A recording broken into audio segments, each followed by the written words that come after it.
नमस्कार दर्शकों, मैं हूं आचार्य मयंक शर्मा। हमारे YouTube चैनल में आप सभी का बहुत बहुत स्वागत है। दर्शकों, आज हम चर्चा करेंगे विष योग के बारे में कि जब ज्योतिष में ग्रह गोचर की स्थिति बदलती है, चंद्रमा राशि परिवर्तन करता है और शनि के साथ जब नजदीक आ जाते हैं चंद्रमा, तो कुंडली में विष योग का निर्माण हो जाता है। अब विष योग जो है शनि चंद्रमा की युति से बनता है। अब आप इसको इस तरीके से समझिए, जैसे ज्योतिष में कुछ अशुभ योगों के बारे में बताया गया है, जैसे राहु चंद्रमा का दोष, केतु चंद्रमा की युति, या गुरु राहु की युति, या मंगल और राहु की युति जिसको शुभ नहीं माना जाता है। उसी तरीके से एक अशुभ योग होता है शनि और चंद्रमा की युति, यानी कि चंद्रमा के ऊपर शनि का प्रभाव पड़ जाता है। और जब चंद्रमा पीड़ित होते हैं तो हमारे मन मस्तिष्क में नकारात्मक ऊर्जा को हावी कर देते हैं, यानी कि चंद्रमा हमारे मन के कारक हैं।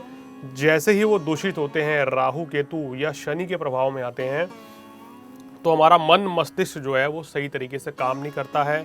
भावुकता बहुत ज़्यादा रहती है, व्यक्ति भावुकता में आके कोई गलत निर्णय ले बैठता है, या यूं कहें तो उसकी बुद्धि इस समय सही तरीके से काम नहीं करती है। उसको काम कारोबार में और घर परिवार में, पारिवारिक जीवन में उतार चढ़ाव का सामना करना पड़ता है। ऐसी कुछ ग्रह स्थिति जो है शनि चंद्रमा की स्थिति बनती है। अब देखिए, इस बार शनि चंद्रमा का जो विष योग है ये 8 मार्च को शाम को 7:45 बजे बन रहा है और आने वाले 2.5 दिन तक इसका प्रभाव हमारे ऊपर पूरी तरीके से रहेगा। यानी कि 8 तारीख की रात को 7:45 बजे से लेके 10 तारीख की रात को मध्य रात्रि 1 बजे के बाद तक इस विष योग का प्रभाव रहेगा। तो विष योग के प्रभाव के चलते हमारे ऊपर तमाम तरह की परेशानियां आ पड़ती हैं। अब जब गोचर में ये विष योग बनेगा तो किन 4 राशियों को इस समय थोड़ा सा सावधान रहना पड़ेगा, ये आज आपको बताएंगे। वैसे तो 12 राशियों के ऊपर ही ये प्रभाव डालेगा, क्योंकि ज्योतिष में कहा गया है कि जब जब कोई अशुभ युति बनती है तो हर राशि को वो प्रभावित करती है। लेकिन ये 4 राशि हमने उठाई हैं। इन 4 राशियों को थोड़ा सा मानसिक तनाव, परेशानी या दिक्कतें रह सकती हैं और इन्हीं 4 राशियों को ज़्यादा संभल कर चलने की ज़रूरत भी पड़ेगी। अब आप इसको इस तरीके से लीजिए कि 8 मार्च को 7:45 बजे के बाद जितने भी बच्चों का जन्म होगा, उन सब का जन्म 7:30 में होगा, क्योंकि शनि चंद्रमा एक साथ हैं कुंभ राशि में, और 7:30 में जन्म होगा, साथ साथ विष योग भी कुंडली में रहेगा। तो ऐसे बच्चे थोड़ा सा कहना चाहिए संकोची किस्म के होते हैं, या हर काम को करते हुए झिझकते हैं, उनके अंदर थोड़ा आलस रहता है। शिक्षा परीक्षा में भी रुकावट होती है शनि चंद्रमा की युति से, और चंद्रमा क्योंकि माता का कारक है तो माता को भी स्वास्थ्य संबंधी परेशानी या स्वास्थ्य कष्ट रहता है। तो इसलिए इस योग को अशुभ योग की श्रेणी में ज्योतिष में रखा गया है। तो दर्शकों, फटाफट से चर्चा कर लेते हैं कि किन 4 राशियों वालों को इस समय थोड़ा सा सावधान रहना चाहिए।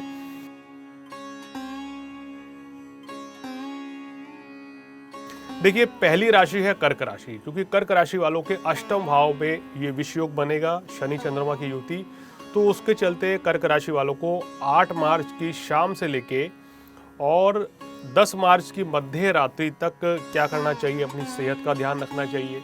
इस दौरान कोई बड़ी डील, कोई बड़ा अनुबंध है वो सोच समझ कर करें, या फिर कुछ दिनों के लिए टाल दें तो आपके लिए बेहतर रहेगा। किसी भी नए कार्य की शुरुआत नहीं करनी है। कार्यस्थल पर कोई लापरवाही ना करें, अन्यथा तो परेशानी का सामना करना पड़ सकता है। किसी से वाद विवाद भी इस समय नहीं करना चाहिए। ये युति स्वास्थ्य संबंधी परेशानी कर्क राशि वालों की इन 2-2.5 दिनों में बढ़ा सकती है। तो अपनी सेहत का भी इस समय आपको विशेष ख्याल रखना है, और पारिवारिक जीवन में भी किसी भी तरह के मनमुटाव से बचना है। कहीं कोई इन्वेस्टमेंट नहीं करनी है और ना ही किसी को पैसा इस समय उधार देना चाहिए।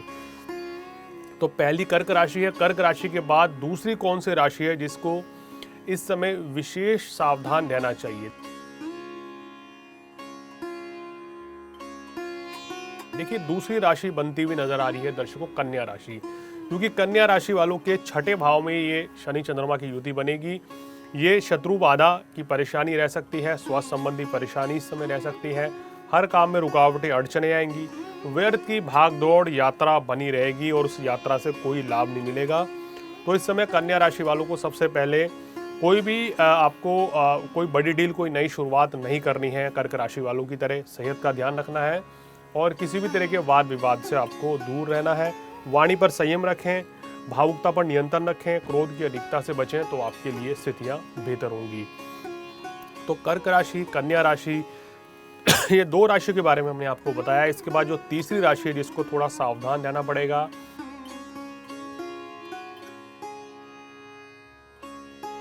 वो है दर्शकों वृश्चिक राशि, जिनके चतुर्थ भाव में विष योग बनेगा, तो जिसके कारण घर परिवार में मनमुटाव की स्थिति ये युति बना सकती है।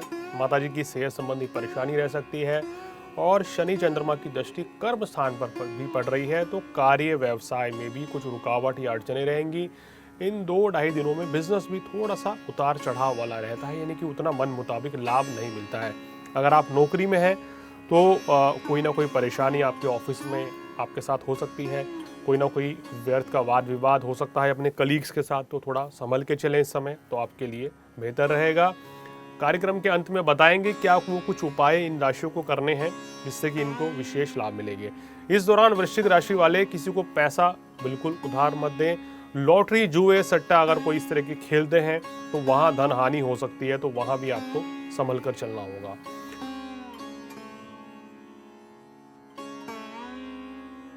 और अब बात करते हैं चौथी राशि यानी कि अंतिम राशि, वो है मीन राशि। तो मीन राशि वालों के 12वें भाव में युति बनेगी शनि चंद्रमा की, तो खर्चों की अधिकता दिखा रहा है, यानी कि इस समय 2-2.5 दिन में खर्च कुछ ज्यादा हो सकते हैं, या ये कहें कि आपको व्यर्थ की यात्रा पर पैसा आपका व्यय होगा और इस यात्रा से कोई लाभ भी नहीं मिलेगा। स्वास्थ्य संबंधी परेशानियों से मीन राशि वाले वैसे भी आजकल ग्रसित हैं, तो इस दौरान इन 2-2.5 दिनों में हेल्थ इश्यूज थोड़ा बढ़ सकते हैं, तो लापरवाही बिल्कुल ना करें। अगर आपकी तबीयत ठीक नहीं है तो बेहतर होगा इस समय पे कोई नए कार्य की शुरुआत ना करें और अपने आप को पूरी तरीके से आराम दें, और 2-3 दिन के बाद स्वस्थ होकर फिर आप शुरुआत करेंगे तो आपके लिए बेहतर रहेगा। इस दौरान कोई भी नए कार्य की शुरुआत नहीं करनी है। अनिद्रा की समस्या, व्याकुलता, मन में बेचैनी या नेगेटिविटी रह सकती है, उससे मीन राशि वालों को बचना पड़ेगा। तो ये वो 4 राशि हैं, कर्क राशि, कन्या राशि, वृश्चिक राशि और मीन राशि। इनको विशेष सावधान रखना है, विशेष सावधानी रखनी है इस दौरान, और शनि देव के ये कुछ उपाय करने चाहिए जिसको करने से आपको विशेष लाभ मिलेगा। अब आपको क्या करना है कि 8 तारीख से लेकर 10 तारीख तक ये 4 राशि वाले क्या करें। सबसे पहला उपाय, प्रातःकालीन में स्नान करने के पश्चात आपको क्या करना है, भगवान शिव की आराधना करनी है, शिव चालीसा पढ़ें, ओम नमः शिवाय का जाप करें, तो आपके लिए बहुत बेहतर रहेगा। इसके साथ साथ आपको क्या करना है कि शिवलिंग पर शहद चढ़ा दीजिए और थोड़ी सी हल्दी भी चढ़ा दीजिए, तो आपको विशेष लाभ मिलेगा, किसी तरह की कोई परेशानी नहीं रहेगी। आप नियमित रूप से इन 3 दिनों में हनुमान चालीसा पढ़ें। शनिवार को संध्याकालीन में या इस दिन संध्याकालीन में शनिदेव की मूर्ति पर 5 बादाम और 1 कटोरी सरसों का तेल चढ़ाएं, तो देखिए आपको विशेष लाभ मिलेगा और जो भी कोई परेशानी, जो भी कोई दिक्कतें आ रही हैं उनसे छुटकारा मिलेगा। हनुमान चालीसा के साथ साथ ओम शन शनिश्चराय नमः इस बीज मंत्र का भी जाप करेंगे तो आपको मानसिक और शारीरिक कष्टों से छुटकारा मिल जाएगा। तो दर्शकों, आज हमने आपको जानकारी दी कि विष योग के बारे में, कि ये जो विष योग बनने वाला है किन राशियों को थोड़ी सी परेशानी दे सकता है, क्या सावधानियां उनको रखनी चाहिए, क्या नहीं करना चाहिए, ये आज हमने आपको बताया। आने वाले एपिसोड में कुछ और जानकारी के साथ आपके सामने फिर हाजिर होंगे। तब तक आचार्य मयंक शर्मा को दीजिए इजाजत। नमस्कार।